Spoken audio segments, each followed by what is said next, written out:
როცა მედიას ბინაში შევიდნენ ახლობლები მისი წასვლის შემდეგ, საწოლის გვერდით იდო პატარა ხის ყუთი, რომელზეც ხელით იყო ამოკვეთილი, არ გახსნათ ჩემს სიცოცხლეში.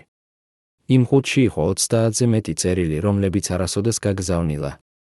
წერილები, სადაც ის ამბობდა სიმართლეს, არა იმ ქალის შესახებ, რომელსაც ხალხი ხედავდა სცენაზე ბრწყინვალე კაბაში, არამედ იმ ქალის შესახებ, რომელიც ღამით ცრემლებს იფარავდა ბალიშში, რომ შვილებმა არ გაეგოთ. ამ წერილებში იყო სახელები, ადამიანები, რომლებსაც ის ენდობოდა და რომლებმაც მას ზურგი აქციეს ყველაზე რთულ მომენტში. ამ წერილებში იყო თარიღები, დღეები, როცა მას უნდოდა ყველაფრის მიტოვება, მაგრამ გამოდიოდა სცენაზე და იღიმებოდა, რადგან ასე უნდოდა სხვებს. რატომ დამალა მედიამ ეს ყუთი? ვისგან ეშინოდა? და რატომ არ გაბედა არასოდეს ამ სიმართლის თქმა ხმამაღლა? ეს არის ისტორია ქალის შესახებ, რომელიც ყველასთვის იყო ძლიერების სიმბოლო, მაგრამ რომლის გულიც ტკიოდა უხმოდ. ეს არის ისტორია იმის შესახებ, თუ როგორ ინარჩუნებდა ღირსებას, როცა ირგვლივ ყველაფერი იშლებოდა. ეს არის ისტორია იმ ადამიანების შესახებ, რომლებიც მას ყველაზე ახლოს იდგნენ და რომლებმაც, შესაძლოა, ყველაზე მეტად დააზარალეს. მედია ჯაფარიძე დაიბადა 1950-იან წლებში, იმ ეპოქაში, როცა საქართველოში ქალის ბედი წინასწარ იყო განსაზღვრული, კარგი ცოლი, მორჩილი დედა, ჩუმი ქალი. მაგრამ მედია სხვანაირი იყო. მისი ხმა, რომელიც პირველად გაისმა სკოლის სადღესასწაულო საღამოზე, ისეთი იყო, რომ მასწავლებლები გაუგნდნენ. ეს არ იყო უბრალოდ ლამაზი ხმა, ეს იყო ხმა, რომელშიც იყო ძალა, ტკივილი და რაღაც ისეთი, რაც ადამიანს გულს უღრმის. მისი დედა, მარიამ, ამბობდა, ეს ბავშვი ან დიდი ვარსკვლავი გახდება, ან დიდ ტკივილს გამოივლის. როგორც აღმოჩნდა, მედიას ორივე ბედი ერგო. თბილისის კონსერვატორიაში ჩაბარებისას მედია იყო ერთ-ერთი ყველაზე ღარიბი აბიტურიენტი. მისი ოჯახი ცხოვრობდა ძველ უბანში, სადაც 4 ოჯახი იზიარებდა ერთ სამზარეულოს და ერთ აბაზანას. მედიას არ ჰქონდა ფორტეპიანო სახლში, ის ივარჯიშებდა მეზობლის ბინაში, როცა ის სამსახურში მიდიოდა. მაგრამ როცა მან იმღერა გამოცდაზე, კომისიის თავმჯდომარემ, ცნობილმა პროფესორმა, თქვა, ეს ხმა ღმერთმა მოგცათ და ჩვენ არ გვაქვს უფლება ის დავკარგოთ. მედია მიიღეს სრული სტიპენდიით. მაგრამ კონსერვატორია იყო არა მხოლოდ სიმღერის ადგილი. ეს იყო ადგილი, სადაც ახალგაზრდა ქალები ხვდებოდნენ ახალგაზრდა მამაკაცებს, რომლებიც პირდებოდნენ მთვარესცაზე. და მედია შეუყვარდა. მისი პირველი სიყვარული იყო სტუდენტი, რომელიც სწავლობდა დირიჟორობას, გიორგი. ის იყო ლამაზი, ნიჭიერი და ამბიციური. ის ამბობდა მედიას, შენ გახდები ვარსკვლავი და მე ვიქნები შენს გვერდით. მედიას სჯეროდა. ის სჯეროდა ისე, როგორც მხოლოდ 20 წლის გოგონას შეუძლია რწმენა. მაგრამ გიორგის ოჯახი არ იყო ღარიბი. მისი მამა იყო მაღალჩინოსანი პარტიის აპარატში და როცა გაიგო, რომ ვაჟი ხვდება ქუჩის გოგონას, როგორც მედიას უწოდა, მოითხოვა დაშორება. გიორგიმ არჩია ოჯახი.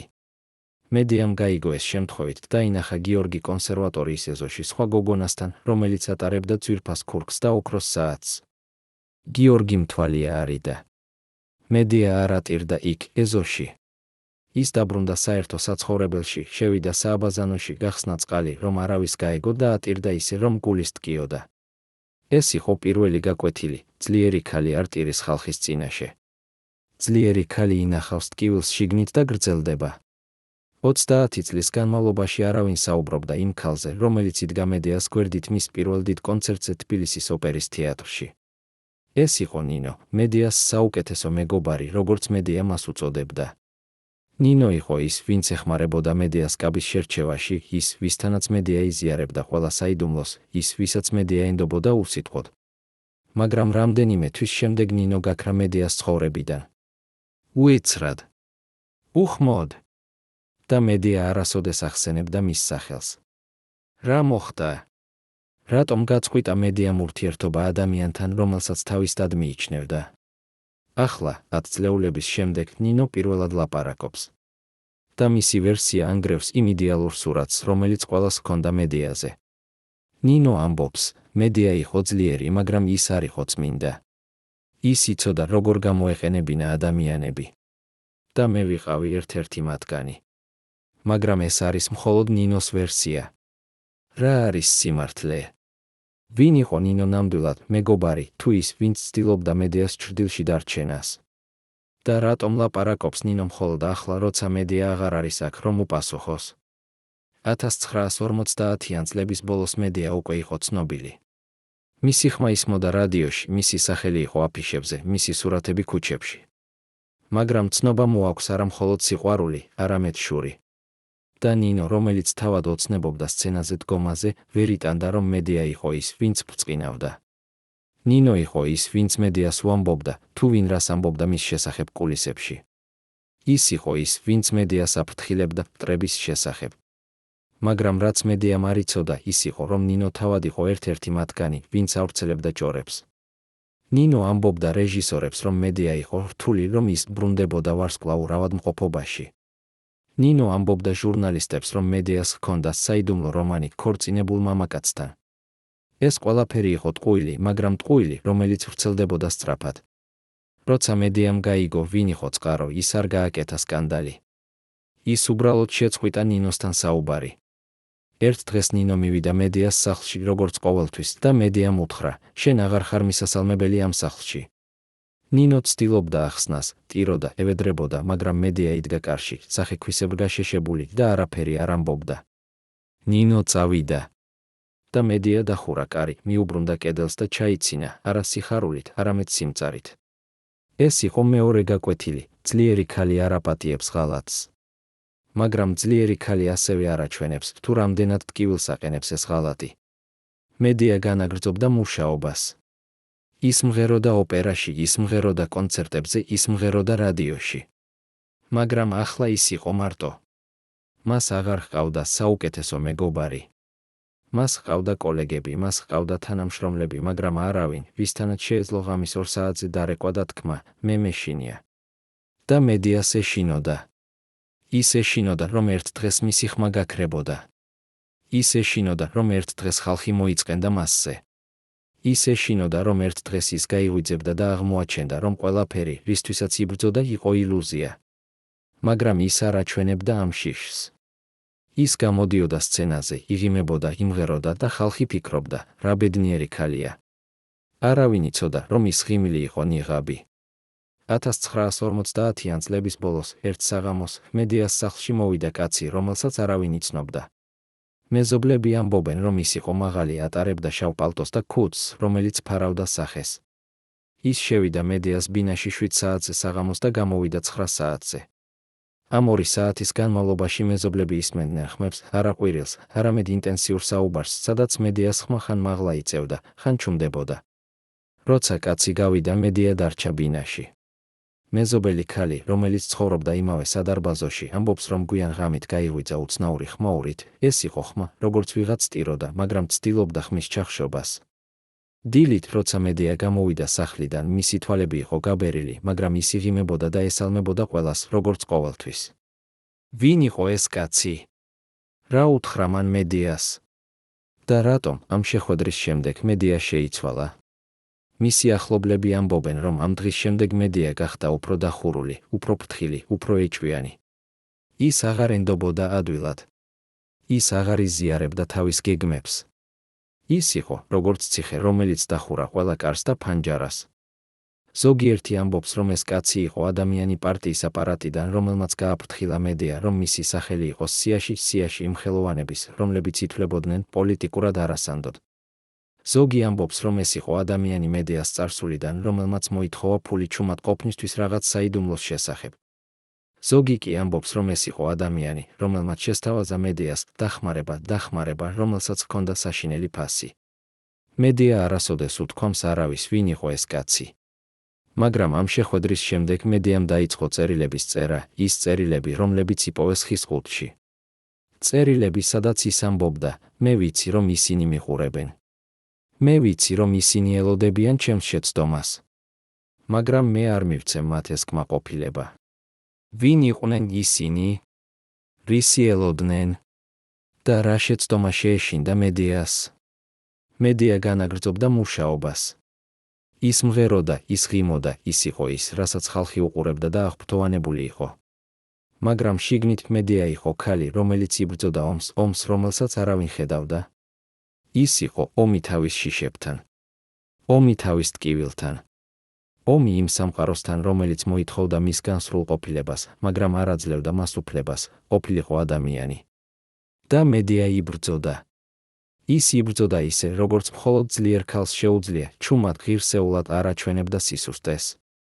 მაგრამ რამდენ ხანს შეიძლება ადამიანმა იბრძოლოს მარტო? რამდენ ხანს შეიძლება ადამიანმა იტვირთოს ტკივილი, რომელსაც არავის უზიარებს? და რა ხდება, როცა ეს ტვირთი ხდება ძალიან მძიმე? ეს კითხვები რჩება ჰაერში, როგორც ის ჩუმი ტკივილი, რომელიც მედია ატარებდა თავის გულში. და ჩვენ, რომლებიც ვუყურებდით მას სცენაზე, არ ვიცოდით არაფერი. ჩვენ ვხედავდით მხოლოდ ბრწყინვალებას. ჩვენ არ ვხედავდით ჩრდილებს. მაგრამ ჩრდილები იყო. და ისინი იზრდებოდნენ. მე ვიცნობდი მედიას ისეთს, როგორსაც არავინ ხედავდა, ამბობს ქეთევან, რომელიც 30 წლის განმავლობაში მუშაობდა მედიას სახლში როგორც დამლაგებელი და მზარეული. ქეთევანი იყო ის ქალი, რომელიც შედიოდა მედიას საძინებელში დილის 6 საათზე, როცა ვარსკვლავი ჯერ კიდევ სცინავდა და ხედავდა იმას, რასაც კამერები არასოდეს იღებდნენ, წრემლები ცველ ბალიშებს, ცარიელ ბოთლებს საძილე აბების გვერდით, ფურცლებს, სადაც მედია წერდა ერთსა და იმავე წინადადებას 10 ჯერ, მე უნდა გავძლო, მე უნდა გავძლო, მე უნდა გავძლო. ქეთევანი ამბობს, რომ ხშირად პოულობდა მედიას სამზარეულოში ღამის 3 საათზე, როცა ის იჯდა მაგიდასთან, უყურებდა ცარიელ კედელს და ეუბნებოდა საკუთარ თავს. ხვალ უნდა ვიყო ძლიერი, ხვალ უნდა ვიყო ძლიერი. ქეთევანი ამბობს, რომ მედია არასოდეს არ ტიროდა ხმამაღლა, მაგრამ მისი სხეული ძრწოდა ისე, რომ მთელი სამზარეულო ირხეოდა. ის იყო ქალი, რომელიც ინგრეოდა შიგნიდან, მაგრამ გარედან იყო მარმარილოსებრი, ამბობს ქეთევანი და მისი ხმა ირღვევა.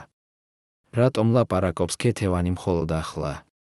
რადგან როგორც ის ამბობს, მედიამ სთხოვა მას, არ უთხრა არავის, როგორი ვარ სინამდვილეში, სანამ ცოცხალი ვარ. მე მინდა ხალხმა დამიმახსოვროს ძლიერად. მაგრამ რა ფასი გადაიხადა მედიამ ამ ძლიერებისთვის? რა ხდებოდა იმ ღამეებში, როცა ქეთევანი პოულობდა მას იატაკზე მჯდომს, ხელებში თავი ჩაკრული? და რატომ არ ეძებდა მედია დახმარებას, როცა ნათელი იყო, რომ ის ტონავდა? 1950-იან წლების ბოლოს და 1950-იან წლების დასაწყისში მედია იყო მწვერვალზე. მისი სახელი იყო ყველა ბილბორდზე, მისი ხმა ისმოდა ყველა რადიოში, მისი სახე იყო ყველა ჟურნალის ყდაზე. მაგრამ ამ ბრწყინვალების უკან იყო რეალობა, რომელსაც მხოლოდ რამდენიმე ადამიანი იცნობდა, მედია იყო ტყვე. არა ფიზიკურად, არამედ ემოციურად, ფინანსურად, პროფესიულად. მისი კონტრაქტი სახელმწიფო ფილარმონიასთან იყო დოკუმენტი, რომელიც განსაზღვრავდა არა მხოლოდ მის სამუშაო გრაფიკს, არამედ მის პირად ცხოვრებასაც. მედიას არ ჰქონდა უფლება, უარი ეთქვა კონცერტზე, თუნდაც ავადმყოფილიყო. მედიას არ ჰქონდა უფლება, გაეთხოვებინა ადამიანი, რომელსაც ფილარმონია არ ამტკიცებდა. მედიას არ ჰქონდა უფლება, გაეტარებინა ინტერვიუ ფილარმონიის თანხმობის გარეშე. ის იყო ვარსკვლავი, მაგრამ ვარსკვლავი, რომელსაც აკონტროლებდნენ. და ყველაზე საშინელი იყო ფული. მედია მღეროდა გაყიდული დარბაზებში, სადაც ბილეთები იყო ძვირი, ერთი ბილეთის ფასი იყო საშუალო თვიური ხელფასის ნახევარი. მაგრამ მედია იღებდა მხოლოდ მცირე პროცენტს. დანარჩენი მიდიოდა ფილარმონიაში, ადმინისტრაციულ ხარჯებში, საპენსიო ფონდში, კულტურის განვითარების ფონდში. მედია ცხოვრობდა კარგ ბინაში, ატარებდა კარგ ტანსაცმელს, მაგრამ მას არ ჰქონდა საკუთარი ფული. ყველაფერი, რაც მას ჰქონდა, იყო მინიჭებული სახელმწიფოს მიერ. და სახელმწიფოს შეეძლო ეს ყველაფერი ერთმიერთი ხელმოწერით. ქეთევანი ამბობს, რომ ერთხელ 1950-იან წლებში მედიამ მიიღო წერილი ფილარმონიიდან. წერილში ეწერა, რომ მედიას გადაჭარბებული მოთხოვნების გამო აკლდებოდა 2 თვის ხელფასი. რა იყო ეს გადაჭარბებული მოთხოვნები? მედიამ სთხოვა, რომ კონცერტზე ყოფილიყო ფორტეპიანო, რომელიც იყო განათებული, რადგან ის არ ხედავდა კარგად ბნელში. ფილარმონიამ ეს მიიჩნია კაპრიზად. მედიამ წაიკითხა წერილი, ჩუმად დაკეცა, ჩადო უჯრაში და გავიდა სცენაზე იმავე საღამოს, იღიმა და იმღერა, თითქოს არაფერი მომხდარა. მაგრამ ქეთევანი ამბობს, რომ იმ ღამით მედია არ დაძინებულა. ის იჯდა სამზარეულოში და წერდა წერილს, რომელიც არასოდეს გაგზავნილა. წერილში ის წერდა, მე ვარ ცხოველი ზოოპარკში. ხალხი მოდის, მიყურებს, აღფრთოვანებულია, მაგრამ არავინ ხედავს, რომ მე ვარ გალიაში. და ეს გალია მცირდება ყოველ დღე. რატომ არ გაგზავნა მედიამ ეს წერილი? ვისთვის წერდა ის? და რა იქნებოდა, რომ ეს წერილი გამოქვეყნებულიყო მაშინ, როცა მედია ცოცხალი იყო? 1950-იან წლებში თბილისში არსებობდა ადგილი, რომელსაც უწოდებდნენ კლუბი. ეს არ იყო ოფიციალური დაწესებულება, ეს არ იყო რესტორანი, ეს არ იყო თეატრი. ეს იყო კერძო ბინა ძველ თბილისში, სადაც ყოველ პარასკევს იკრიბებოდნენ 6 ადამიანი: ფილარმონიის დირექტორი, კულტურის სამინისტროს მოადგილე, ცნობილი კომპოზიტორი, 2 გავლენიანი კრიტიკოსი და 1 ადამიანი, რომლის სახელი არასოდეს ახსენებდნენ ხმამაღლა, მაგრამ რომელსაც ყველა უწოდებდა მფარველს. ამ 6 ადამიანს შორის ამ კერძო ბინაში, ამ პარასკევის საღამოებზე იღებდნენ გადაწყვეტილებებს, რომლებიც განსაზღვრავდნენ ქართული კულტურის მომავალს, ვინ მიიღებდა მთავარ როლს ახალ ოპერაში, ვინ წავიდოდა საზღვარგარეთ გასტროლებზე, ვინ მიიღებდა სახელმწიფო პრემიას და ვინ გაქრებოდა უხმოდ. მედიას სახელი ხშირად ისმოდა ამ შეხვედრებზე. ზოგჯერ დადებითად, ზოგჯერ უარყოფითად. ერთ-ერთი მონაწილე, რომელიც ახლა ცხოვრობს საზღვარგარეთ და თანახმა გახდა ანონიმურ ინტერვიუზე, ამბობს, მედია იყო პრობლემა მათთვის. ის იყო ძალიან პოპულარული, რომ მოეკლათ, მაგრამ ძალიან დამოუკიდებელი, რომ გაეკონტროლებინათ. ისინი ეძებდნენ გზას, რომ მოეშალათ ის, მაგრამ ისე, რომ ხალხმა არ გაეგო. როგორც ცდილობდნენ მის მოშლას. ერთ-ერთი გზა იყო მისი პირადი ცხოვრების დისკრედიტაცია. ავრცელებდნენ ჭორებს, რომ მედია ჰყავდა რომანი ქორწინებულ მამაკაცთან, რომ მედია სვამდა, რომ მედია იყო რთული კოლეგებთან.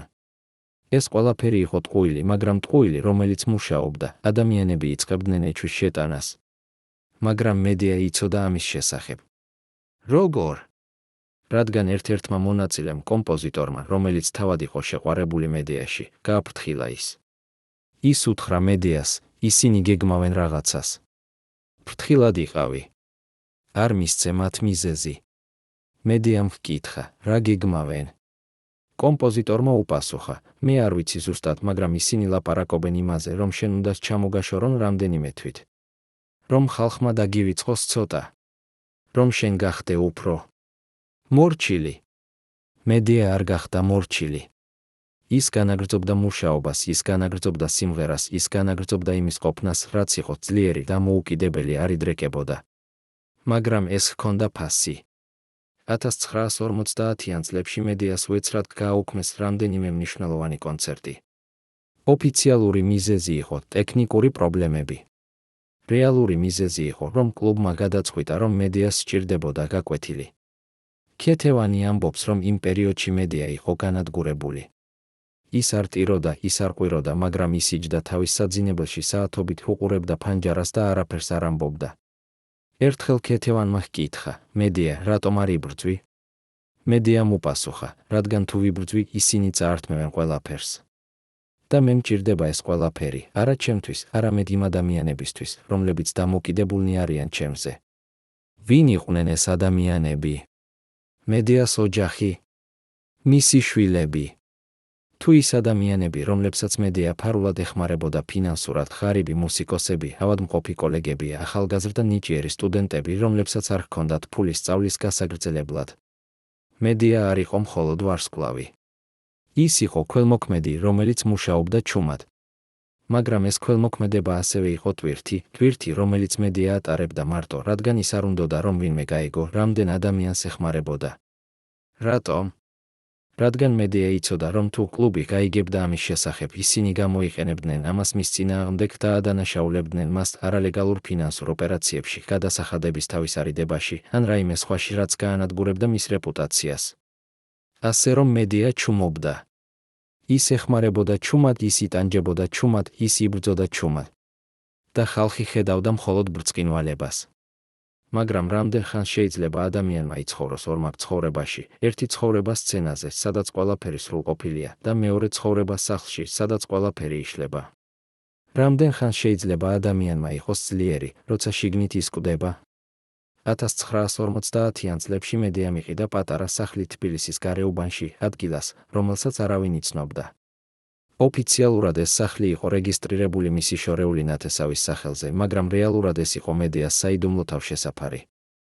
მეზობლები ამბობენ, რომ მედია მოდიოდა ამ სახლში ღამით, ყოველთვის მარტო, ყოველთვის ქუდითა და სათვალეებით, რომ არავინ ამოიცნო. ის რჩებოდა იქ რამდენიმე საათს, ზოგჯერ მთელ ღამეს, და შემდეგ მიდიოდა დილის ადრე, სანამ ვინმე გაიღვიძებდა. რას აკეთებდა მედია ამ სახლში? რატომ სჭირდებოდა მას საიდუმლო ადგილი? ქეთევანი, რომელმაც ერთხელ მიჰყვა მედიას ფარულად, რადგან ეშინოდა, რომ რაღაც საშიშარი ხდებოდა, ამბობს, მე დავინახე, რომ მედია შევიდა იმ სახლში და მე დაველოდე გარეთ. 1 საათის შემდეგ მე გავბედე და მივუახლოვდი ფანჯარას. და რაც დავინახე, გული გამიტყდა. მედია იჯდა იატაკზე, გარშემო იყო ქაღალდები, ასობით ქაღალდი და ის წერდა. ის წერდა და ტიროდა, წერდა და ტიროდა. ის წერდა ისე სწრაფად, რომ ხელი ძლივს ასწრებდა. და შემდეგ ის იღებდა ამ ქაღალდებს და წვავდა მათ ბუხარში. ის წერდა და წვავდა, წერდა და წვავდა, თითქოს ცდილობდა გამოეტანა რაღაც თავიდან, მაგრამ არ შეეძლო. რას წერდა მედია? რატომ წვავდა ამ ქაღალდებს? ქეთევანი ამბობს, რომ ერთხელ როცა მედია წავიდა, ის შევიდა სახლში და იპოვა ერთი ქაღალდი, რომელიც არ დამწვარა სრულად. ამ ქაღალდზე იყო დაწერილი: მე მძულს ის, რაც გავხდი. მე მძულს ის, რასაც მათხოვენ ჩემგან. მე მძულს ის, რომ არ შემიძლია უარი ვთქვა. მე მძულს ის, რომ მე ვარ ტყვე. მაგრამ ყველაზე მეტად მე მძულს ის, რომ არავინ იცის ეს. არავინ იცის, რომ მე ვკვდები. ეს იყო მედიას საიდუმლო, ის კვდებოდა შიგნით, მაგრამ გარედან ის იყო ცოცხალი, ბრწყინვალე, ძლიერი. ის იყო ქალი, რომელიც ატარებდა ორ ნიღაბს, ერთი ნიღაბი ხალხისთვის, მეორე ნიღაბი საკუთარი თავისთვის. და ამ ორ ნიღაბს შორის იყო რეალური მედია, ქალი, რომელიც იყო დაღლილი, შეშინებული, მარტოხელა. მაგრამ რატომ არ ეძებდა მედია დახმარებას? რატომ არ ელაპარაკებოდა ვინმეს? ქეთევანი ამბობს, რადგან მედია იცოდა, რომ თუ ის აჩვენებდა სისუსტეს, ისინი გამოიყენებდნენ ამას მის წინააღმდეგ. ისინი იტყოდნენ, რომ ის არის არასტაბილური, რომ ის არის არაპროფესიონალი, რომ ის არ არის ღირსი იმ პატივისა, რომელიც მას ჰქონდა. და მედია არ შეეძლო ამის დაშვება. რადგან თუ ის კარგავდა თავის პოზიციას, ის კარგავდა ყველაფერს, არა მხოლოდ კარიერას, არამედ შესაძლებლობას, დაეხმარა იმ ადამიანებს, რომლებიც დამოკიდებულნი იყვნენ მასზე. ასე რომ მედია განაგრძობდა. ის მიდიოდა იმ საიდუმლო სახლში, წერდა თავის ტკივილს ქაღალდზე, წვავდა მას და ბრუნდებოდა თავის ნორმალურ ცხოვრებაში, თითქოს არაფერი მომხდარა. ის გამოდიოდა სცენაზე, იღიმებოდა, იმღეროდა და ხალხი ფიქრობდა, რა ბედნიერი ქალია. მაგრამ ბედნიერება იყო ილუზია. რეალობა იყო ტკივილი, რომელსაც მედია ატარებდა მარტო, ჩუმად ღირსეულად. და ეს ტკივილი იზრდებოდა. ყოველი დღე, ყოველი კონცერტი, ყოველი ღიმილი ამატებდა ტვირთს. და მედია იცოდა, რომ ერთ დღეს ეს ტვირთი გახდებოდა ძალიან მძიმე. მაგრამ ის არ იცოდა როდის. და ის არ იცოდა, რა მოხდებოდა, როცა ეს მომენტი მოვიდოდა. ის მხოლოდ იცოდა, რომ ის უნდა გაეგრძელებინა. რადგან გაგრძელება იყო ერთადერთი, რაც მას შეეძლო. გაგრძელება იყო მისი ძალა. გაგრძელება იყო მისი წყევლა. და მედია გრძელდებოდა. დღის შემდეგ დღე. წლის შემდეგ წელი. ჩუმად. ღირსეულად. მარტო. მაგრამ რამდენ ხანს შეიძლება ადამიანმა გააგრძელოს, როცა შიგნით ყველაფერი იშლება? რამდენ ხანს შეიძლება ადამიანმა იყოს ძლიერი, როცა ძალა თავად ხდება ტვირთი? და რა ხდება, როცა ეს ტვირთი ხდება აუტანელი? ეს კითხვები რჩება ჰაერში, როგორც ის ჩუმი ტკივილი, რომელიც მედია ატარებდა. და ჩვენ, რომლებიც ვუყურებდით მას, არ ვიცოდით არაფერი. ჩვენ ვხედავდით მხოლოდ ვარსკვლავს. ჩვენ არ ვხედავდით ადამიანს, რომელიც იყო ამ ვარსკვლავის უკან, ადამიანს, რომელიც იბრძოდა, ტანჯულობდა, კვდებოდა ჩუმად. და ეს ჩუმი სიკვდილი იყო ყველაზე საშინელი. რადგან ის იყო უხილავი. რადგან ის იყო მარტოხელა. რადგან ის იყო ის, რაც მედია არ უნდოდა, რომ ვინმე ენახა. მაგრამ ახლა ჩვენ ვხედავთ. ახლა ჩვენ ვიცით. და ახლა ჩვენ უნდა ვიკითხოთ, რამდენი სხვა მედია არის ჩვენს გარშემო, ადამიანები, რომლებიც ბრწყინავენ გარედან, მაგრამ კვდებიან შიგნით. რამდენი სხვა ადამიანი ატარებს ამ ჩუმ დრამას, რადგან ისინი ფიქრობენ, რომ ძალა ნიშნავს არასოდეს აჩვენო სისუსტე? და ყველაზე მნიშვნელოვანი კითხვა, რას ვაკეთებთ ჩვენ, როცა ვხედავთ ვინმეს, ვინც ბრწყინავს ძალიან ბრწყინვალედ? ვეკითხებით თუ არა, შენ კარგად ხარ, თუ ჩვენ უბრალოდ ვაგრძელებთ აპლოდისმენტებს და ველოდებით შემდეგ შოუს? თქვენ უნდა შეწყვიტოთ სიმღერა მინიმუმ 6 თვეს, წინააღმდეგ შემთხვევაში თქვენი ხმა დაიკარგება სამუდამოდ. ეს იყო სიტყვები, რომლებიც ექიმმა უთხრა მედიას 1950-იან წლების შუა პერიოდში, როცა მან პირველად მიმართა სპეციალისტს ხმის პრობლემების გამო. მედიას კელის ტკიოდა უკვე რამდენიმე თვეა, მაგრამ ის ფიქრობდა, რომ ეს იყო უბრალოდ დაღლილობა, სტრესი, ზედმეტი დატვირთვა. მაგრამ როცა ექიმმა გამოიკვლია მისი ხმის ბაგეები, მან დაინახა რაღაც, რაც მას შეაშინა. ანთება, რომელიც იყო ისეთი სერიოზული, რომ თუ მედია არ შეწყვეტდა მუშაობას, მისი ხმის ბაგეები შეიძლებოდა სამუდამოდ დაზიანებულიყო. ექიმმა დაწერა ოფიციალური დასკვნა და მისცა მედიას, რომ წარედგინა ფილარმონიაში. მედიამ აიღო ეს დასკვნა, მადლობა გადაუხადა ექიმს და გავიდა. მაგრამ ის არასოდეს წარუდგენია ეს დასკვნა ფილარმონიას. რატომ? რადგან მედიამ იცოდა, რომ თუ ის შეწყვეტდა სიმღერას 6 თვეს, ფილარმონია იპოვიდა სხვა ვარსკვლავს და როცა ის დაბრუნდებოდა, მისი ადგილი უკვე დაკავებული იქნებოდა. ასე რომ მედიამ გააგრძელა. ის მღეროდა ტკივილით, ის მღეროდა ანთებით, ის მღეროდა იმ შიშით, რომ ყოველი ნოტი შეიძლებოდა ყოფილიყო ბოლო. ქეთევანი ამბობს, რომ იმ პერიოდში მედია იწყებდა ყოველდილას ცხელი ლიმონის წყლით, რომელსაც ემატებოდა თაფლი და რაღაც მწვანე ფხვნილი, რომელსაც ისყიდულობდა ფარულად ერთი მოხუცი ქალისგან ბაზარზე, ეს იყო ხალხური მედიკამენტი ხმის ასაძლიერებლად, მაგრამ რომელსაც ჰქონდა საშინელი გვერდითი ეფექტები, გულისრევა, თავბრუსხვევა, ძილის დაკარგვა. მედია სვამდა ამ ნარევს ყოველდილას, ღებინებოდა, შემდეგ იბანდა სახეს ცივი წყლით, იღიმებოდა სარკეში და ამბობდა საკუთარ თავს, დღეს შენ ხარ ძლიერი, დღეს შენ ხარ ძლიერი. შემდეგ ის გამოდიოდა სახლიდან, მიდიოდა რეპეტიციაზე, იმღეროდა ისე, რომ არავინ ამჩნევდა, რომ მისი ხელები ძრწოდა, რომ მისი ფერი იყო მწვანე, რომ მისი თვალები იყო სისხლისფერი ძილის არარსებობის გამო. ის იყო ქალი, რომელიც ანადგურებდა საკუთარ სხეულს, რომ შეენარჩუნებინა თავისი ხმა, რომელიც იყო მისი იდენტობა, მისი ძალა, მისი არსებობის მიზეზი. მაგრამ რა ფასი გადაიხადა მედიამ ამ არჩევანისთვის? და რა მოხდებოდა, როცა მისი სხეული აღარ გაუძლებდა? 1950-იან წლების ბოლოს მედიას ხმა დაიწყო ცვლილება. ის აღარ იყო ისეთი ძლიერი, როგორც ადრე. ის აღარ იყო ისეთი სუფთა, როგორც ადრე. მასში გამოჩნდა ხრაშუნა, დაღლილობა, რაღაც, რაც ადამიანებმა დაიწყეს შენიშვნა. კრიტიკოსები იწყებდნენ წერას, რომ მედიას ხმა კარგავს თავის ყოფილ ბრწყინვალებას, რომ მედიას სჭირდება დასვენება, რომ მედიას დრო მოვიდა, დაეთმო ადგილი ახალგაზრდა ნიჭებს. ეს იყო დასაწყისი იმისა, რასაც მედია ყველაზე მეტად ეშინოდა. ის იყო დასაწყისი დაშვების, დასაწყისი დავიწყების, დასაწყისი იმისა, რომ ხალხი იწყებდა მის ყურებას არა როგორც ვარსკვლავს, არამედ როგორც ყოფილ ვარსკვლავს. მედია ცდილობდა ბრძოლას. ის დაიწყო მუშაობა ახალ ვოკალურ პედაგოგთან, რომელიც ასწავლიდა მას ახალ ტექნიკას, როგორ დაეზოგა ხმა. ის დაიწყო სვამდა ვიტამინებს, ჰორმონებს, ყველაფერს, რაც შეეძლო იპოვა, რომ გაეძლიერებინა თავისი სხეული. ის დაიწყო ძილის რეჟიმის დაცვა, ის იძინებდა 9 საათზე საღამოს და იღვიძებდა 6 საათზე დილით, რომ მისცა სხეულს დასვენება. მაგრამ არაფერი არ მუშაობდა. მისი ხმა განაგრძობდა სუსტდებოდა. და მედია იცოდა, რომ ეს იყო დასასრული. მაგრამ ის არ აჩვენებდა ამას. ის გამოდიოდა სცენაზე, იღიმებოდა, იმღეროდა და თუ მისი ხმა ირღვეოდა, ის იცინოდა და ამბობდა, ბოდიში, დღეს ცოტა გაციება მაქვს. ხალხი სჯეროდა. ან ისინი ცდილობდნენ დაჯერება. რადგან არავინ უნდოდა დაენახა, რომ მედია იყო ადამიანი, რომელსაც შეეძლო დაავადება, დაღლილობა, სისუსტე. ხალხს უნდოდა ვარსკვლავი და მედია აძლევდა მათ ვარსკვლავს, თუნდაც ეს ვარსკვლავი კვდებოდა შიგნით. ქეთევანი ამბობს, რომ ერთხელ, კონცერტის შემდეგ მედია დაბრუნდა სახლში და ჩაეცა იატაკზე გარდასაცმელში. ის არ ტიროდა, ის არ ყვიროდა, ის უბრალოდ იცვა იქ, უძრავად, თვალები ღია და ამბობდა, მე აღარ შემიძლია, მე აღარ შემიძლია, მე აღარ შემიძლია. ქეთევანმა ცადა მისი აწევა, მაგრამ მედიამ უთხრა, დამტოვე. მე მინდა ვიცვე აქ. მე მინდა გავქრე. ქეთევანი იჯდა მის გვერდით მთელი ღამე, ხელს უჭერდა და არაფერს არ ამბობდა.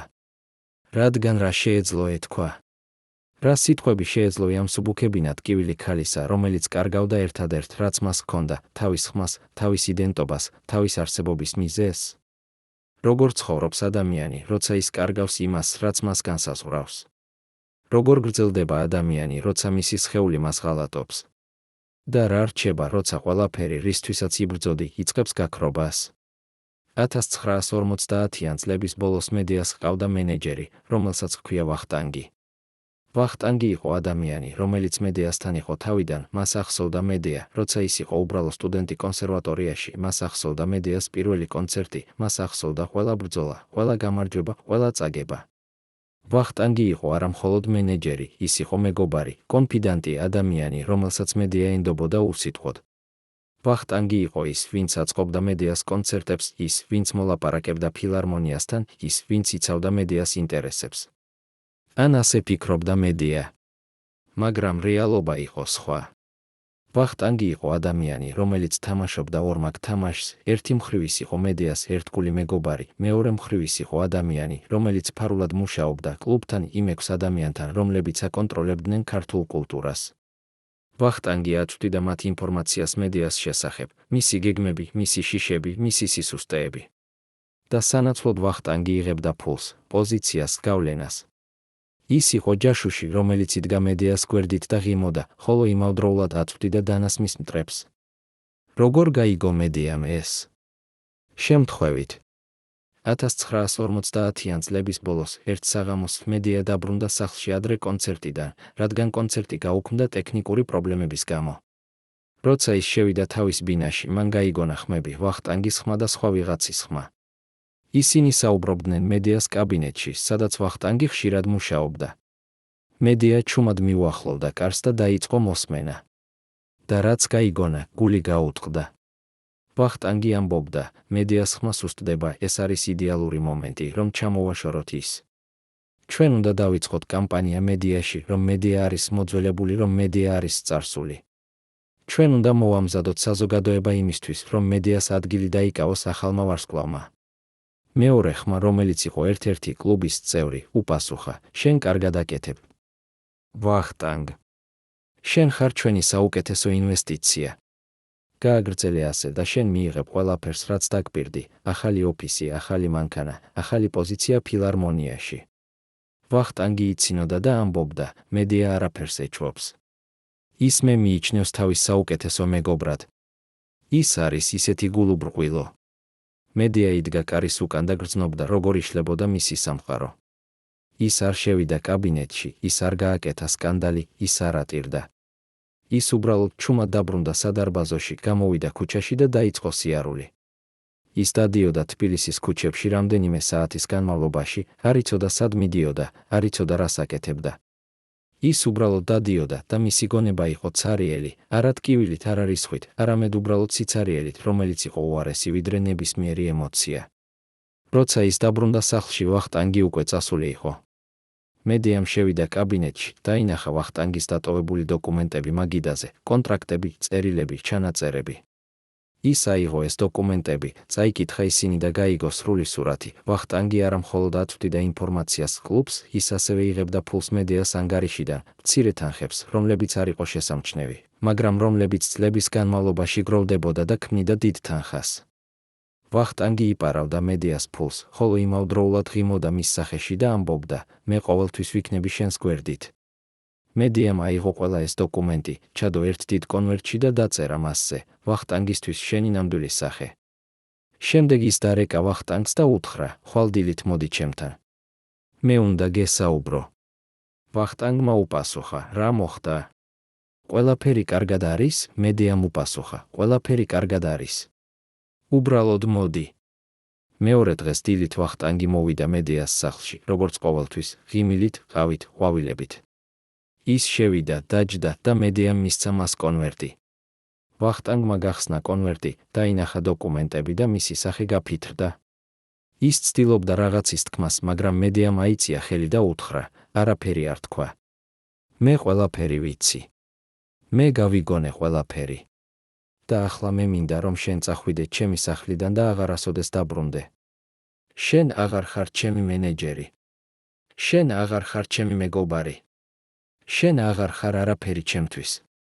ვახტანგი ცდილობდა ახსნას, ცდილობდა ევედრებინა, ცდილობდა ეთქვა, რომ ეს იყო შეცდომა, რომ ის არ იყო ის, რაც მედია ფიქრობდა. მაგრამ მედია იდგა სახექვისებრ გაშეშებული, თვალები ცივი და არაფერს არ ამბობდა. ის უბრალოდ უყურებდა ვახტანგს და ეს მზერა იყო უარესი ვიდრე ნებისმიერი სიტყვა. ვახტანგი წავიდა. და მედია დახურა კარი, მიუბრუნდა კედელს და დაიწყო სიცილი, არა სიხარულით, არამედ ისტერიით, რომელიც იყო ნაზავი ტკივილისა და უიმედობის. ქეთევანი, რომელიც იყო სამზარეულოში და ისმენდა ყველაფერს, ამბობს, ეს იყო მომენტი, როცა მედია გატყდა. არა გარედან, არამედ შიგნით. რაღაც მასში მოკვდა იმ დღეს. და ის აღარასოდეს აღდგა. რა ხდება, როცა ადამიანი, რომელსაც ყველაზე მეტად ენდობოდი, გამოდის შენი ყველაზე დიდი მტერი? რა ხდება, როცა ის, ვინც იცავდა შენს ინტერესებს, რეალურად ანადგურებდა შენს ცხოვრებას? და რა ხდება, როცა შენ აღმოაჩენ, რომ შენი მთელი წარმატება, შენი მთელი კარიერა, შენი მთელი ცხოვრება იყო აგებული ტყუილზე და ღალატზე? ვახტანგის წასვლის შემდეგ მედიამ გადაწყვიტა გაეკეთებინა აუდიტი თავისი ფინანსების. ის დაიქირავა დამოუკიდებელი ბუღალტერი, რომელსაც სთხოვა შეამოწმებინა ყველა ანგარიში, ყველა კონტრაქტი, ყველა გადახდა ბოლო 10 წლის განმავლობაში. ბუღალტერმა იმუშავა 2 თვე და შემდეგ მოვიდა მედიასთან შედეგებით. და ეს შედეგები იყო კატასტროფული. ვახტანგი არა მხოლოდ იპარავდა მცირე თანხებს, ის იპარავდა უზარმაზარ თანხებს, თითქმის 50% მედიას შემოსავლის ბოლო 10 წლის განმავლობაში იყო გაქრებული. ეს ფული იყო გადასული ფიქტიურ კომპანიებზე, ფიქტიურ ხარჯებზე, ფიქტიურ ადმინისტრაციულ მომსახურებებზე. და ყველა ეს ფიქტიური კომპანია იყო დაკავშირებული ვახტანგთან და კლუბთან. ისინი არა მხოლოდ აკონტროლებდნენ მედიას კარიერას, ისინი ასევე იპარავდნენ მის ფულს, რომელიც მედიამ გამოიმუშავა თავისი ხმით, თავისი ნიჭით, თავისი ტკივილით. ბუღალტერმა უთხრა მედიას, თქვენ უნდა წახვიდეთ პოლიციაში. ეს არის დანაშაული. ეს არის თაღლითობა. თქვენ შეგიძლიათ დაიბრუნოთ ეს ფული. მაგრამ მედიამ უპასუხა, არა. მე არ წავალ პოლიციაში. ბუღალტერმა ჰკითხა, რატომ? ეს არის თქვენი ფული. ეს არის თქვენი უფლება. მედიამ უპასუხა, რადგან თუ მე წავალ პოლიციაში, ეს გახდება სკანდალი. და ეს სკანდალი გაანადგურებს ჩემს რეპუტაციას. ხალხი არ იტყვის, მედია იყო მსხვერპლი. ხალხი იტყვის, მედია იყო სულელი, რომელმაც ვერ შეძლო საკუთარი ფულის დაცვა. და მე არ შემიძლია ამის დაშვება. მე უკვე ვკარგავ ჩემს ხმას. მე არ შემიძლია დავკარგო ჩემი ღირსებაც. ასე რომ მედიამ არაფერი გააკეთა. ის არ წავიდა პოლიციაში, ის არ გააკეთა სკანდალი, ის არ უთხრა არავის. ის უბრალოდ გადაიხადა ბუღალტერს, მადლობა გადაუხადა და სთხოვა, რომ ეს ინფორმაცია დარჩენილიყო კონფიდენციალური. ბუღალტერმა დაეთანხმა, მაგრამ როცა ის გამოდიოდა მედიას სახლიდან, ის ამბობს, რომ დაინახა რაღაც, რაც მას არასოდეს დაავიწყდება. მედია იდგა ფანჯარასთან, უყურებდა ქუჩას და მისი მხრები ძრწოდა. ის არ ტიროდა ხმამაღლა, მაგრამ მისი მთელი სხეული ძრწოდა ისე, რომ ფანჯრის ფარდა ირხეოდა. ქეთევანი ამბობს, რომ იმ დღის შემდეგ მედია შეიცვალა. ის გახდა უფრო ჩუმი, უფრო დახურული, უფრო დისტანციური. ის აღარ ღიმოდა ისე, როგორც ადრე. ის აღარ საუბრობდა ისე, როგორც ადრე. ის იყო, როგორც ჩრდილი საკუთარი თავისა, ფიზიკურად იქ, მაგრამ ემოციურად გაქრებული. მედია განაგრძობდა მუშაობას. ის მღეროდა, ის გამოდიოდა სცენაზე, ის აძლევდა ინტერვიუებს. მაგრამ ახლა ის იყო ავტომატი, ის აკეთებდა ყველაფერს, რაც მოეთხოვებოდა, მაგრამ მასში აღარ იყო ცეცხლი, აღარ იყო ნება, აღარ იყო ის, რაც მას აქცევდა მედიად. ხალხი იწყებდა შენიშვნას. კრიტიკოსები წერდნენ, მედია კარგავს თავის ხიბლს, მედია ჩანს დაღლილი, მედია უნდა დაისვენოს. მაგრამ მედია არ ისვენებდა. ის განაგრძობდა, რადგან გაგრძელება იყო ერთადერთი, რაც მას შეეძლო. გაგრძელება იყო მისი ბოლო ძალა. გაგრძელება იყო მისი ბოლო ღირსება. მაგრამ რამდენ ხანს შეიძლება ადამიანმა გააგრძელოს, როცა ყველაფერი, რისთვისაც იბრძოდა, აღმოჩნდა ილუზია? რამდენ ხანს შეიძლება ადამიანმა იყოს ძლიერი, როცა ძალა თავად ხდება ტვირთი, რომელიც კი ჭერს? და რა რჩება, როცა შენ კარგავ არა მხოლოდ შენს ხმას, არა მხოლოდ შენს ფულს, არა მხოლოდ შენს მეგობრებს, არამედ შენს რწმენას იმაში, რომ ყველაფერი, რაც გააკეთე, ღირდა? ეს კითხვები რჩება ჰაერში, როგორც ის ჩუმი ტკივილი, რომელიც მედია ატარებდა. და ჩვენ, რომლებიც ვუყურებდით მას, არ ვიცოდით არაფერი. ჩვენ ვხედავდით მხოლოდ ვარსკვლავს, რომელიც ნელ-ნელა ქრებოდა. მაგრამ ჩვენ არ ვიცოდით, რატომ. ჩვენ არ ვიცოდით, რომ ეს ვარსკვლავი არ ქრებოდა ბუნებრივად, ის ანადგურებდნენ ნელ-ნელა სისტემატურად ადამიანები, რომლებსაც ის ენდობოდა, ადამიანები, რომლებიც ღიმოდნენ მის სახეში, ხოლო იმავდროულად ჩაარტყამდნენ დანას მის ზურგში. და ყველაზე საშინელი იყო ის, რომ მედია იცოდა ყველაფერი. ის იცოდა, ვინ ღალატობდა მას. ის იცოდა, ვინ იპარავდა მის ფულს. ის იცოდა, ვინ ავრცელებდა ჭორებს. მაგრამ ის არაფერს არ აკეთებდა. რადგან მედია იცოდა, რომ თუ ის იბრძოდა, ის წააგებდა. რადგან სისტემა იყო ძლიერი ვიდრე ერთი ქალი, რომელიც უკვე კარგავდა თავის ხმას, თავის ძალას, თავის რწმენას. ასე რომ მედია ჩუმობდა. ის ჩუმობდა და განაგრძობდა. ის ჩუმობდა და იტანჯებოდა. ის ჩუმობდა და კვდებოდა, ნელ-ნელა, ჩუმად ღირსეულად. და ეს ჩუმი სიკვდილი იყო მისი ბოლო აქტი ძალისა. რადგან მედია არ მისცა მათ კმაყოფილება, რომ ენახათ ის გატეხილი. ის არ მისცა მათ კმაყოფილება, რომ ენახათ ის მტირალი. ის არ მისცა მათ კმაყოფილება, რომ ენახათ ის დამარცხებული. ის მისცა მათ მხოლოდ ერთი ღიმილი. ღიმილი, რომელიც იყო ნიღაბი. ღიმილი, რომელიც იყო იარაღი. ღიმილი, რომელიც ამბობდა, თქვენ შეგიძლიათ წაართვათ ყველაფერი, მაგრამ თქვენ ვერასოდეს წაართმევთ ჩემს ღირსებას. და ეს ღირსება იყო ის, რაც მედიას რჩებოდა ბოლომდე. ეს იყო მისი ბოლო საუნჯე. ეს იყო მისი ბოლო გამარჯვება. მაგრამ რა ფასი გადაიხადა მედიამ ამ გამარჯვებისთვის? და ღირდა თუ არა? 1950-იან წლების ბოლოს მედია დაიწყო ატარება პატარა ოქროს მედალიონი, რომელიც არასოდეს მოხსნილა, არც წილში, არც აბაზანაში, არც სცენაზე. ამ მედალიონში იყო ფოტო მისი დედის, რომელიც გარდაიცვალა, როცა მედია იყო 30 წლის. მედია ამბობდა ქეთევანს, ეს მედალიონი არის ჩემი დამცველი. სანამ ის ჩემზეა, მე ვარ უსაფრთხო. დედა მიცავს ზევიდან. მაგრამ ერთ დილას, 1950-იან წლების ბოლოს, მედია გაიღვიძა და აღმოაჩინა, რომ მედალიონი აღარ იყო მის კისერზე. ის ეძებდა მას საწოლში, იატაკზე, აბაზანაში, ყველგან. მაგრამ მედალიონი გაქრა. ქეთევანი ამბობს, რომ მედია იჯდა საწოლის კიდეზე, ხელები თავზე აქვს დადებული და იმეორებდა, ეს არის ნიშანი, ეს არის ნიშანი, დედამ დამტოვა.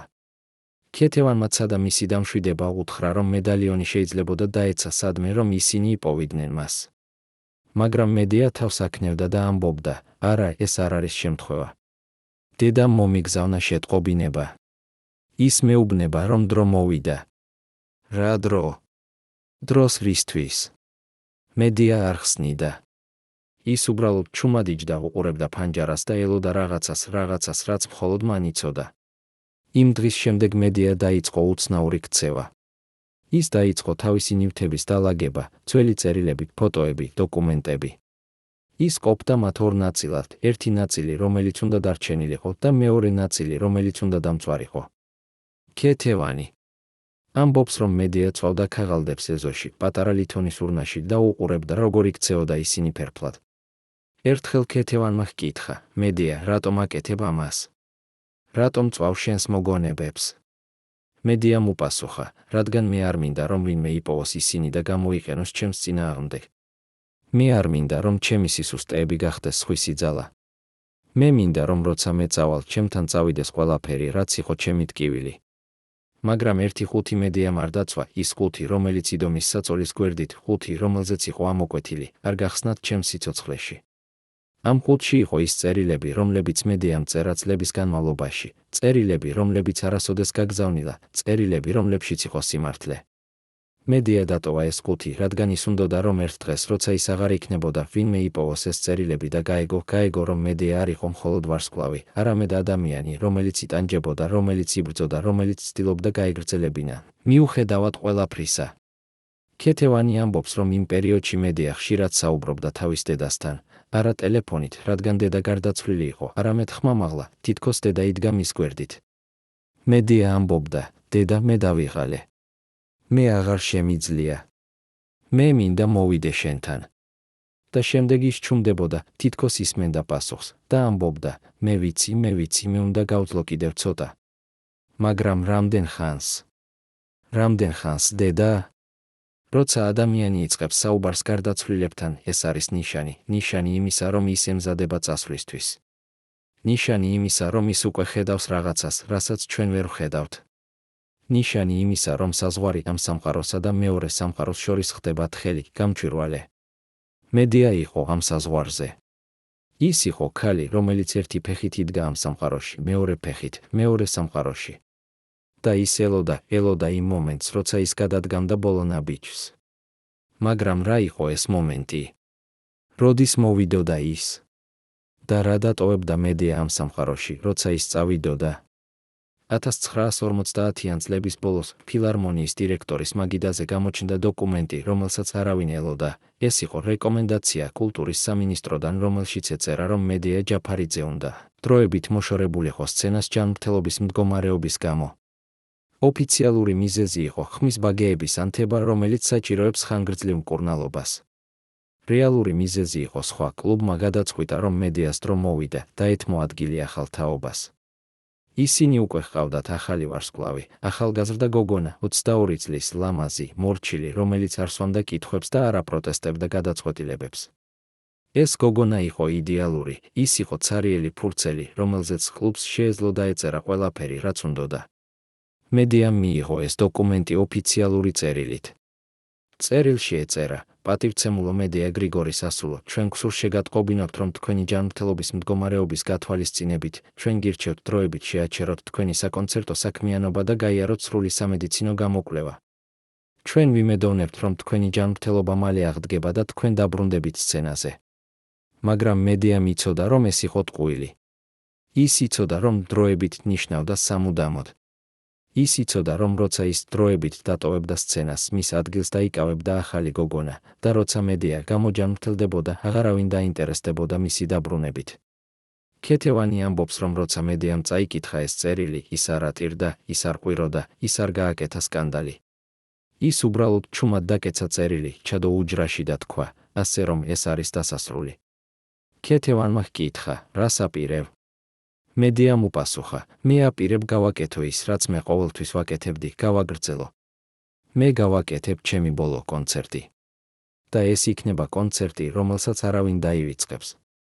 მედიამ დაიწყო მომზადება თავისი ბოლო კონცერტისთვის. ის არჩია რეპერტუარი, ის სიმღერები, რომლებიც იყო ყველაზე მნიშვნელოვანი მისთვის, სიმღერები, რომლებიც ყვებოდა მის ცხოვრებაზე, მის ტკივილზე, მის ბრძოლაზე. ის არჩია ადგილი, არა დიდი დარბაზი, არამედ პატარა კამერული თეატრი, სადაც იყო მხოლოდ 200 ადგილი. ის არჩია თარიღი, ის თარიღი, რომელიც იყო მისი დაბადების დღე. მედია უნდოდა, რომ მისი ბოლო კონცერტი ყოფილიყო არა დამშვიდობება, არამედ დაბადება ახალი მედიასი, რომელიც აღარ იქნებოდა ტყვე, აღარ იქნებოდა კონტროლირებული, აღარ იქნებოდა ის, რასაც სხვები უნდოდნენ, რომ ყოფილიყო. ბილეთები ამ კონცერტზე გაიყიდა 1 საათში. ხალხი იდგა რიგში ღამით, რომ მიეღო ბილეთი. ისინი იცოდნენ, რომ ეს იყო რაღაც განსაკუთრებული, ეს არ იყო უბრალოდ კონცერტი, ეს იყო მოვლენა, ეს იყო ისტორია. კონცერტის დღეს მედია გაიღვიძა ადრე. ის იჯდა ფანჯარასთან, სვამდა ჩაის და უყურებდა მზის ამოსვლას. ქეთევანი ამბობს, რომ მედია იყო მშვიდი, არა ის ნერვიული მშვიდობა, რომელიც იყო ნიღბის უკან, არამედ რეალური მშვიდობა, რომელიც მოდის, როცა ადამიანი იღებს გადაწყვეტილებას და იცის, რომ ეს არის სწორი გადაწყვეტილება. მედიამ უთხრა ქეთევანს, დღეს მე ვიქნები თავისუფალი. დღეს მე ვიქნები ის, ვინც მე ნამდვილად ვარ. და არავინ შეძლებს ჩემგან ამის წართმევას. საღამოს, როცა მედია შევიდა თეატრში, დარბაზი იყო სავსე. ხალხი იდგა, აპლოდისმენტებდა, ყვიროდა მის სახელს. მედია გამოვიდა სცენაზე, ის ატარებდა მარტივ შავ კაბას, არანაირი სამკაულები, არანაირი მაკიაჟი, მხოლოდ მისი სახე, მისი თვალები, მისი ხმა. ის დადგა მიკროფონთან, დახურა თვალები და დაიწყო სიმღერა. და ის, რაც მოხდა შემდეგ, იყო მაგია. მედიას ხმა, ის ხმა, რომელიც იყო დასუსტებული, დაზიანებული, დაღლილი, უეცრად გახდა ძლიერი, სუფთა, ბრწყინვალე. ის იყო, თითქოს მედიამ იპოვა რაღაც შიგნით, რაც იყო დამალული წლების განმავლობაში, ის იპოვა თავისი რეალური ხმა, ხმა, რომელიც არ იყო კონტროლირებული, არ იყო შეზღუდული, არ იყო შეშინებული. ის იყო ხმა თავისუფლების, ხმა ტკივილის, ხმა სიყვარულის, ხმა ყველაფრისა, რაც მედია იყო და რაც მედია არასოდეს შეეძლო ყოფილიყო. ხალხი იჯდა უძრავად, ტიროდა, ისმენდა. ეს არ იყო უბრალოდ კონცერტი, ეს იყო აღსარება, ეს იყო ლოცვა, ეს იყო დამშვიდობება. როცა მედიამ დაასრულა ბოლო სიმღერა, დარბაზი იდგა აპლოდისმენტებში. ხალხი ყვიროდა, ტიროდა, ითხოვდა კიდევ. მაგრამ მედია მხოლოდ იდგა სცენაზე, ღიმოდა, არა ის ნიღბის ღიმილი, არამედ რეალური ღიმილი, რომელიც აღწევდა მის თვალებამდე და ამბობდა, მადლობა. მადლობა ყველაფრისთვის. მადლობა, რომ იყავით ჩემთან ამ გზაზე. მადლობა, რომ მიყვარდით, თუნდაც მე არ ვიყავი ის, რასაც თქვენ ფიქრობდით, რომ ვიყავი. მადლობა, რომ მომცეთ შესაძლებლობა ყოფილიყავი ის, ვინც მე ვიყავი, თუნდაც ეს იყო მხოლოდ ერთი საღამო. და შემდეგ მედია დატოვა სცენა. ის არ დაბრუნდა ბისისთვის. ის უბრალოდ წავიდა, ჩუმად ღირსეულად, თავისუფლად. ქეთევანი ამბობს, რომ როცა მედია დაბრუნდა სახლში იმ ღამით, ის იყო ბედნიერი, პირველად წლების განმავლობაში, ის იყო რეალურად ბედნიერი. ის უთხრა ქეთევანს, მე გავაკეთე ის, რაც მე უნდოდა. მე ვიყავი ის, ვინც მე ვიყავი. და ახლა მე შემიძლია დავისვენო. რას ნიშნავდა დავისვენო? ქეთევანი არ ჰკითხა. ის უბრალოდ ჩაასხა მედიას ჩაი, დაჯდა მის გვერდით და ისინი იჯდნენ ჩუმად უყურებდნენ ღამის ცას, სადაც ვარსკვლავები ბრწყინავდნენ. და ეს იყო ბოლო ღამე, როცა მედია იყო რეალურად მშვიდი. ბოლო ღამე, როცა მედია იყო რეალურად თავისუფალი. ბოლო ღამე, როცა მედია იყო რეალურად ბედნიერი. რადგან მეორე დღეს ყველაფერი შეიცვლებოდა. მეორე დღეს მედიას გზა მიაღწევდა თავის დასასრულს. მაგრამ ეს დასასრული არ იქნებოდა დამარცხება, ეს იქნებოდა გამარჯვება. გამარჯვება ქალისა, რომელმაც არასოდეს დანებდა, რომელმაც არასოდეს დაკარგა თავისი ღირსება, რომელმაც არასოდეს მისცა მათ კმაყოფილება, რომ ენახათ ის გატეხილი. მედიას ბოლო კონცერტის შემდეგ ფილარმონიამ გამოაქვეყნა ოფიციალური განცხადება. მედია ჯაფარიძე დროებით შეაჩერებს საკონცერტო საქმიანობას ჯანმრთელობის მდგომარეობის გამო. ჩვენ ვუსურვებთ მას სწრაფ გამოჯანმრთელებას და ველოდებით მის დაბრუნებას სცენაზე. მაგრამ ამ განცხადების უკან იყო სხვა დოკუმენტი, რომელიც არასოდეს გამოქვეყნებულა, დოკუმენტი, რომელიც იყო მედიას კონტრაქტის საიდუმლო დანართი. ამ დანართში იყო პუნქტი, რომელიც ამბობდა, შემსრულებელი ვალდებულია დაიცვას სახელმწიფო საიდუმლოება და არ გაამჟღავნოს ინფორმაცია, რომელიც შეიძლებოდა დააზიანოს სახელმწიფო ინტერესები. შემსრულებლის მიერ ამ პუნქტის დარღვევის შემთხვევაში სახელმწიფოს აქვს უფლება შეწყვიტოს კონტრაქტი და მოითხოვოს კომპენსაცია. რა იყო ეს სახელმწიფო საიდუმლოება? რა იყო ეს ინფორმაცია? ეს იყო ყველაფერი, ყველა ჭორი, ყველა სკანდალი, ყველა ღალატი, რომელიც მედიამ იცოდა კლუბის შესახებ, ფილარმონიის შესახებ, სისტემის შესახებ. მედია იყო ქალი, რომელმაც იცოდა ძალიან ბევრი, ის იცოდა, ვინ იღებდა ქრთამს, ვინ იპარავდა ფულს, ვინ ატარებდა ორმაგ ცხოვრებას. და ეს ცოდნა იყო საშიშარი იმათთვის, ვინც იყო ძალაუფლებაში. ასე რომ ისინი დაწერეს ეს პუნქტი კონტრაქტში, პუნქტი, რომელიც აქცევდა მედიას ტყვედ. პუნქტი, რომელიც ამბობდა, შენ შეგიძლია იმღერო, მაგრამ შენ არ შეგიძლია ილაპარაკო. შენ შეგიძლია იყო ვარსკვლავი, მაგრამ შენ არ შეგიძლია იყო ადამიანი, რომელსაც აქვს აზრი, ხმა, თავისუფლება. მედიამ ხელი მოაწერა ამ კონტრაქტს 1950-იან წლებში, როცა ის იყო ახალგაზრდა, ამბიციური, რომელსაც სურდა წარმატება. ის არ წაიკითხა საიდუმლო დანართი ყურადღებით, ის უბრალოდ ხელი მოაწერა, რადგან ის ენდობოდა, რადგან ის ფიქრობდა, რომ სისტემა იყო მის მხარეზე. მაგრამ სისტემა არასოდეს არის არავის მხარეზე, სისტემა არის მხოლოდ საკუთარი თავის მხარეზე. და ახლა, წლების შემდეგ მედია იყო ტყვე ამ კონტრაქტის. ის არ შეეძლო ელაპარაკა, ის არ შეეძლო გაემჟღავნებინა სიმართლე, ის არ შეეძლო ებრძოლა, რადგან თუ ის ამას გააკეთებდა, ისინი გაანადგურებდნენ მას. არა ფიზიკურად, არამედ სოციალურად, ფინანსურად, პროფესიულად. ისინი გააკეთებდნენ მას არაპირად, არასანდოდ, არაღირსეულად. ასე რომ მედია ჩუმობდა. ის ჩუმობდა და იტანჯებოდა. ის ჩუმობდა და კვდებოდა. მაგრამ ის არ ჩუმობდა სრულად, ის წერდა. ის წერდა იმ წერილებს, რომლებიც არასოდეს გაგზავნილა. ის წერდა იმ სიმართლეს, რომელიც არასოდეს ითქმა ხმამაღლა. ის წერდა იმ ისტორიას, რომელიც არასოდეს მოუყვებია არავის. და ეს წერილები, რომლებიც იყო იმ ხის ყუთში, იყო მედიას ბოლო აქტი თავისუფლების. ეს იყო მისი გზა, რომ ეთქვა, მე ვიყავი აქ. მე ვიბრძოდი. მე ვიტანჯებოდი. და მე არ დავნებდი. ქეთევანი ამბობს, რომ მედიას ბოლო კონცერტის შემდეგ ის იპოვა ერთ ახალ წერილს იმ ყუთში, წერილი, რომელიც მედიამ დაწერა იმ ღამით, ბოლო ღამით, როცა ის იყო მშვიდი და ბედნიერი. ამ წერილში მედია წერდა, დღეს მე ვიყავი თავისუფალი. დღეს მე ვიყავი ის, ვინც მე ვიყავი. და ახლა მე შემიძლია წავიდე მშვიდად. მე ვიცი, რომ ისინი იტყვიან, რომ მე ვიყავი სუსტი, რომ მე ვერ გავუძელი. მაგრამ სიმართლე არის, რომ მე გავუძელი უფრო ხანგრძლივად, ვიდრე ვინმე შეეძლო წარმოედგინა. მე გავუძელი 30 წელი ამ ომში, რომელსაც არავინ ხედავდა, ომში, რომელსაც არავინ აფასებდა. და ახლა მე მზად ვარ დავისვენო. მე მზად ვარ წავიდე. მე მზად ვარ იყო თავისუფალი, არა მხოლოდ ერთი საღამოს, არამედ სამუდამოდ. ეს იყო მედიას ბოლო სიტყვები, რომლებიც არავინ წაიკითხა მის სიცოცხლეში, სიტყვები, რომლებიც იყო დამალული იმ ყუთში, სიტყვები, რომლებიც ელოდნენ იმ დღეს, როცა ვინმე იპოვიდა მათ და გაიგებდა. და ახლა ჩვენ ვიცით. ახლა ჩვენ გვესმის. ახლა ჩვენ ვხედავთ მედიას, არა როგორც ვარსკვლავს, არამედ როგორც ადამიანს, რომელიც იბრძოდა, რომელიც იტანჯებოდა, რომელიც ცდილობდა გაეგრძელებინა, მიუხედავად ყველაფრისა. და ეს ბრძოლა, ეს ტანჯვა, ეს გაგრძელება, ეს იყო მედიას რეალური ძალა. არა მისი ხმა, არა მისი სილამაზე, არა მისი ცნობა, არამედ მისი უნარი, რომ არ დანებებულიყო, რომ არ დაკარგულიყო თავისი ღირსება, რომ არ მიეცა მათ კმაყოფილება, რომ ენახათ ის გატეხილი.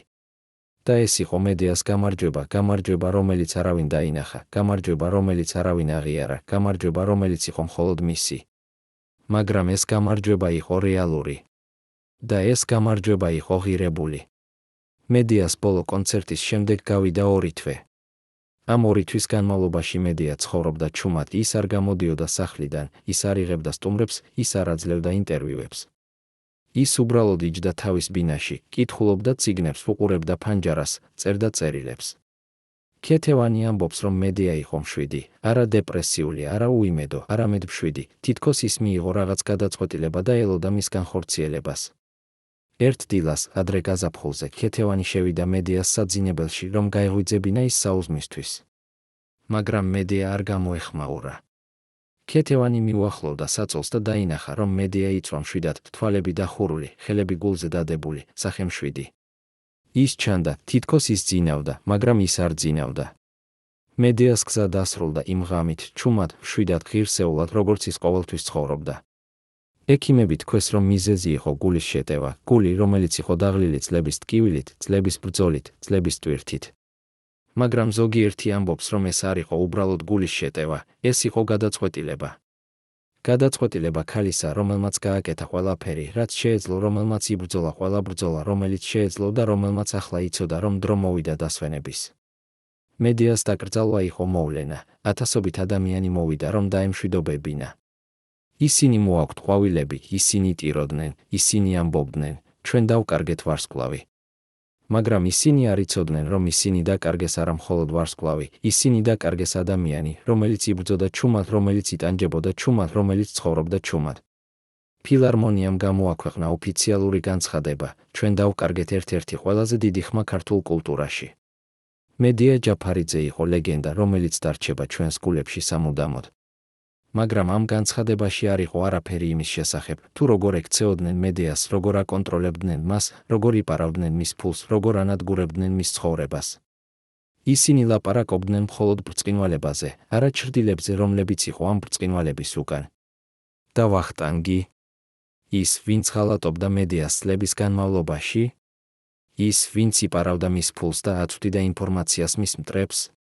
ვახტანგი გახდა წარმატებული მენეჯერი, ის მართავდა ახალ ვარსკვლავს, იმ ახალგაზრდა გოგონას, რომელმაც დაიკავა მედიას ადგილი.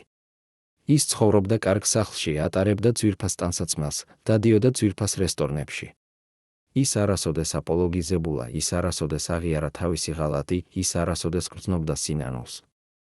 ის უბრალოდ განაგრძობდა ცხოვრებას, თითქოს არაფერი მომხდარა, თითქოს მედია არასოდეს არსებულა. და კლუბი. ის 6 ადამიანი, რომლებიც აკონტროლებდნენ ქართულ კულტურას. ისინი განაგრძობდნენ თავიანთ საქმეს, ისინი ირჩევდნენ ახალ ვარსკვლავებს, ისინი აკონტროლებდნენ ახალ კარიერებს, ისინი აგრძელებდნენ თავიანთ თამაშს. მედია იყო მხოლოდ ერთი მათგანი, ვინც არ გაუძლო, ერთი მათგანი, ვინც დაეცა. მაგრამ სისტემა განაგრძობდა. სისტემა ყოველთვის განაგრძობს. მაგრამ მედიამ დატოვა რაღაც, ის დატოვა ის ხისყუთი, ის დატოვა ის წერილები, ის დატოვა ის სიმართლე. და ეს სიმართლე, რომელიც იყო დამალული წლების განმავლობაში, ახლა გამოვიდა სინათლეზე. ეს სიმართლე, რომელიც იყო ჩუმი წლების განმავლობაში, ახლა ლაპარაკობს. ეს სიმართლე, რომელიც იყო უხილავი წლების განმავლობაში, ახლა ჩანს.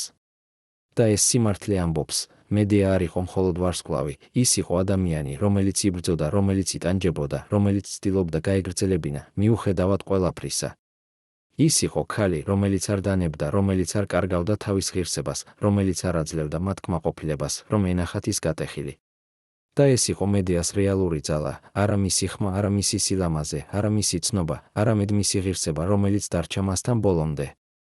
დღეს, როცა ჩვენ ვუყურებთ უკან მედიას ცხოვრებას, ჩვენ უნდა ვიკითხოთ საკუთარ თავს, რამდენი სხვა მედია არის ჩვენს გარშემო. რამდენი სხვა ადამიანი ბრწყინავს გარედან, მაგრამ კვდება შიგნით. რამდენი სხვა ადამიანი ატარებს ამ ჩუმ დრამას, რადგან ისინი ფიქრობენ, რომ ძალა ნიშნავს არასოდეს აჩვენო სისუსტე?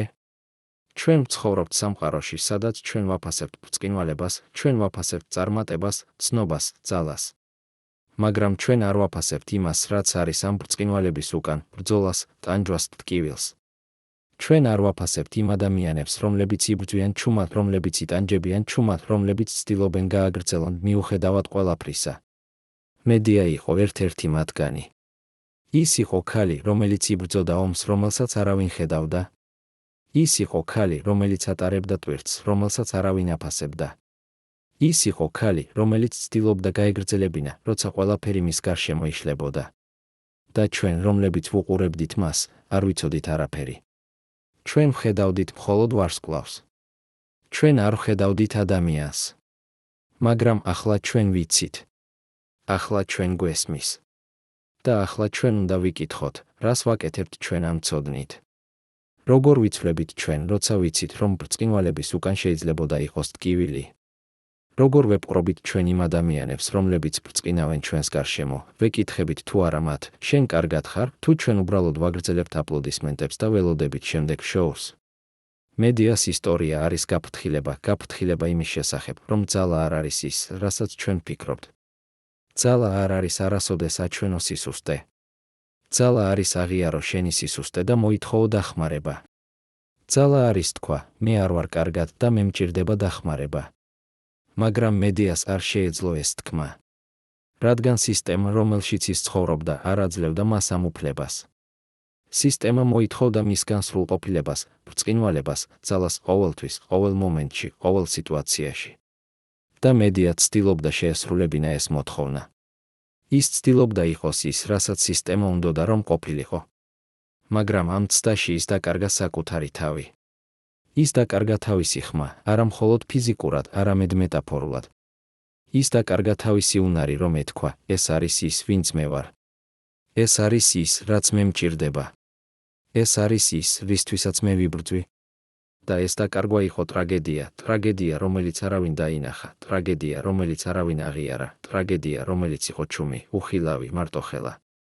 მაგრამ ეს ტრაგედია არ უნდა იყოს უაზრო. ეს ტრაგედია უნდა იყოს გაკვეთილი ჩვენ ყველასთვის, რომლებიც ვცხოვრობთ ამ სამყაროში, რომელიც აფასებს ბრწყინვალებას უფრო მეტად, ვიდრე ადამიანურობას. ჩვენ უნდა ვისწავლოთ ხედვა არა მხოლოდ ბრწყინვალებისა, არამედ ჩრდილებისა, რომლებიც არის ამ ბრწყინვალების უკან. ჩვენ უნდა ვისწავლოთ კითხვა არა მხოლოდ როგორ ხარ წარმატებული, არამედ როგორ ხარ. ჩვენ უნდა ვისწავლოთ მოსმენა არა მხოლოდ სიტყვებისა, რომლებიც ითქმის, არამედ სიტყვებისა, რომლებიც არ ითქმის. რადგან ზოგჯერ ყველაზე მნიშვნელოვანი სიტყვები არის ის, რომლებიც რჩება ჩუმად. ზოგჯერ ყველაზე დიდი ტკივილი არის ის, რომელიც არ ჩანს. ზოგჯერ ყველაზე ძლიერი ადამიანები არიან ის, რომლებიც იბრძვიან ყველაზე მძიმე ბრძოლებს, რომლებსაც არავინ ხედავს. მედია იყო ერთ-ერთი მათგანი. და მისი ისტორია არის შეხსენება იმისა, რომ ჩვენ ყველანი ვართ ადამიანები, რომლებსაც გვჭირდება სიყვარული, მხარდაჭერა, გაგება. შეხსენება იმისა, რომ ძალა არ არის არასოდეს აჩვენო სისუსტე, ძალა არის აღიარო შენი სისუსტე და გააგრძელო მიუხედავად მისა. და ყველაზე მნიშვნელოვანი, შეხსენება იმისა, რომ ჩვენ ყველანი ვართ პასუხისმგებელნი ერთმანეთზე. ჩვენ ყველანი ვართ ნაწილი სისტემისა, რომელიც ან ამაღლებს ადამიანებს, ან ანადგურებს მათ. და ჩვენ ყველანი გვაქვს არჩევანი იმისა, თუ რომელი სისტემის ნაწილი ვიქნებით.